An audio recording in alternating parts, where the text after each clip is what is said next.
There's a strange rule about the ocean. The deeper you go, the fewer people you can trust. Pressure crushes most things, steel, bone, resolve, but a rare few thrive under it. Today I want to introduce you to someone who didn't just survive the abyss. She built an empire inside it. This is Veronica Keene, Director of Seafloor Operations and Infrastructure. The woman who would take command of Leviathan-7 if I ever went missing. My equal, my anchor, my successor. Her story starts far from any NHA site, but like all good stories in my world, it begins with something the ocean should never have revealed. Veronica was born in the UK, raised near rocky coastlines where most kids spent their time throwing pebbles into tide pools. She was busy cataloging them.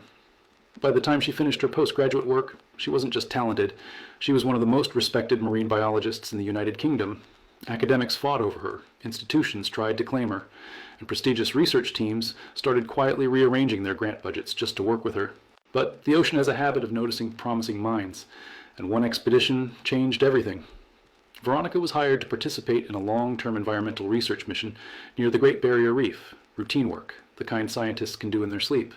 But on the third week of the project, she detected a reading that made no sense, a kind of anomalous bioelectric signal buried deep in the reef structure, like something was alive inside the stone.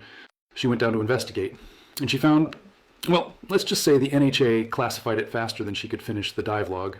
No one was supposed to discover what she found, except she did. And the NHA doesn't let that kind of thing slide. After resurfacing, she was met by what she described as the politest armed escort in existence.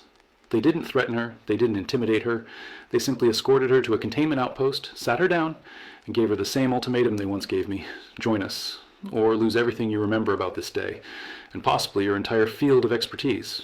Some people would panic, others would crumble. Veronica simply asked for the dive footage back, and then she agreed. The NHA had recruited one of the brightest aquatic minds on the planet. They just didn't realize she was about to outgrow the role they planned for her. They placed her in the Aquatic Research Division, one of the most secretive groups inside the NHA. And she thrived. Every anomaly they threw at her, hostile, territorial, biohazardous, cognitively dangerous, she adapted, analyzed, and contained. Not by force, not by brute memorization, through understanding. Within a few years, her name was stamped across research papers, lab reports, and clearance-restricted protocols for sites specializing in aquatic xenos. She became the go-to specialist for marine anomalies at multiple Horizon facilities. She wasn't in it for status or promotions. She wanted to understand the ocean's secrets before anyone else could twist them into something dangerous. And that curiosity was the same thing that drew her towards someone she'd only heard rumors about: me. At the time, I was assigned to Horizon Location 45, floating off the coast of Australia. My task was straightforward on paper: study and use the veil to understand a prime-class xeno located in the area.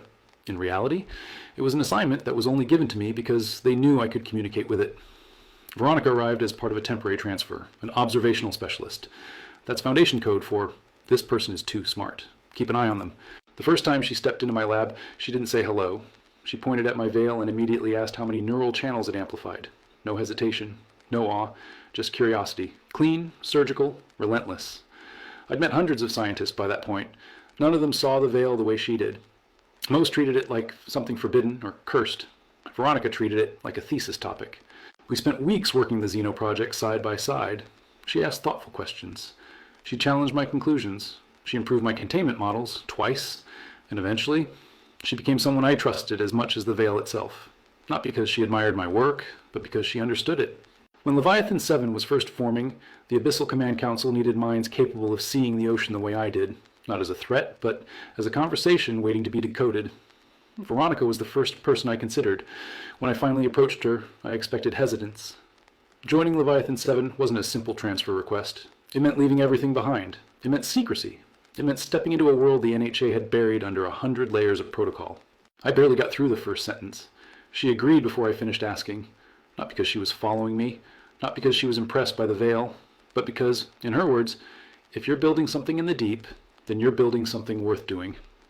She understood Leviathan-7 before anyone else did. She saw the mission, protecting the world from what moves beneath it, not as rebellion, but as responsibility. Of course, the NHA doesn't like losing talent, especially not someone who climbs the ranks as fast as she did. So, we did what the Null Horizon Authority trained us to do. We made them believe what we needed them to believe. I forged the documents myself. Veronica Keene, KIA, cause of death. Complications following a containment breach. The NHA closed her file. Her colleagues mourned her. Her research division buried the loss, and Veronica slipped beneath the radar, trading bureaucracy for purpose. When she arrived at Leviathan-7, she didn't come as just another researcher. She stepped in as a leader, part of the Abyssal Command Council and director of seafloor operations and infrastructure, and she's held that position ever since.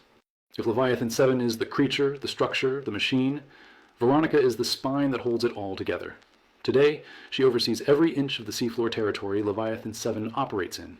She manages logistics no human should ever have to juggle: pressure-sealed bases, abyssal travel systems, maintenance of the spire, personnel rotations, emergency evacuations, and the silent ballet of research teams navigating the dark.